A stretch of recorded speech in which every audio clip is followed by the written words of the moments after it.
Today is the 18th Sunday of Ordinary Time, Cycle 6.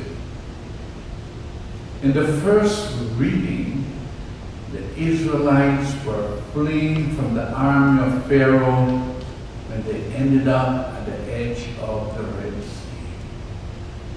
Unable to go further without boats, they were doomed. Suddenly, God parted the Red Sea, and they were able to cross over to the other side. However, the Egyptian army was still in full pursuit. When the army tried to follow the path made by the separated waters, both walls of water collapsed and drowned them.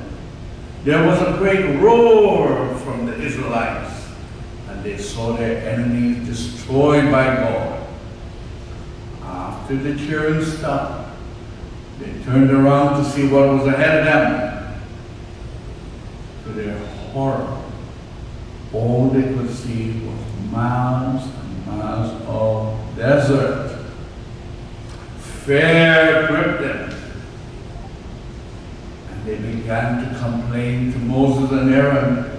They said, "Why have you brought us here?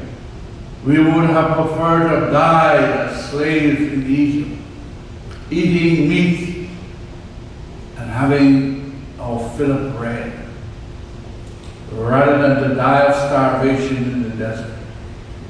They urged Moses to take them back to Egypt. Many people prefer to remain enslaved to the devil they know than to face the uncertainty and challenges of the unknown. They remain in abusive relationships. They refuse to search for a new job, even though they hate the one they have. They accept constant infidelity of their spouses, and they're afraid to seek help for their addiction to illicit drugs, prescription drugs, pornography, or even alcohol. Their inaction stems from fear of their ability to succeed on their own or to overcome the challenges ahead. With God at their side, all things are possible. God sustained the people of Israel by a special food that fell from the sky each morning called manna. If this bread was stored for more than a day, it rotted. The people were fed their daily bread. They had to learn dependence on God.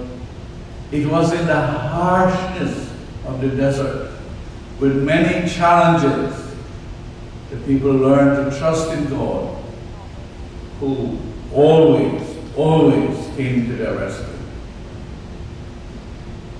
We too have to trust God when we are faced with many challenges or paralyzed by fear. God does not remove all our challenges at once, but one at a time, as he did as he led his people from slavery to freedom. In the gospel, Jesus told the large crowd that kept following him that they were more interested in free food than in the significance of the miracles.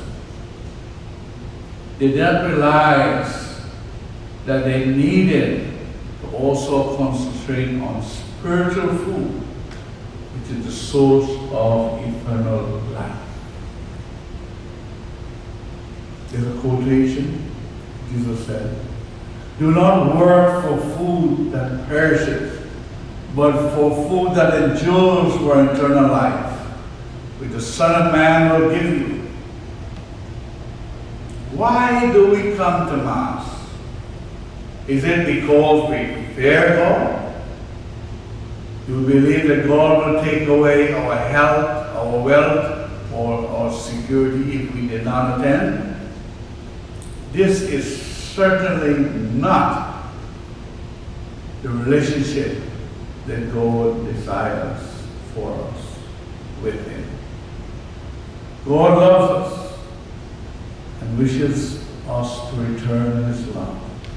He wants the best for us, and there is no greater food for our spiritual growth than the Eucharist, which is also a source of eternal life.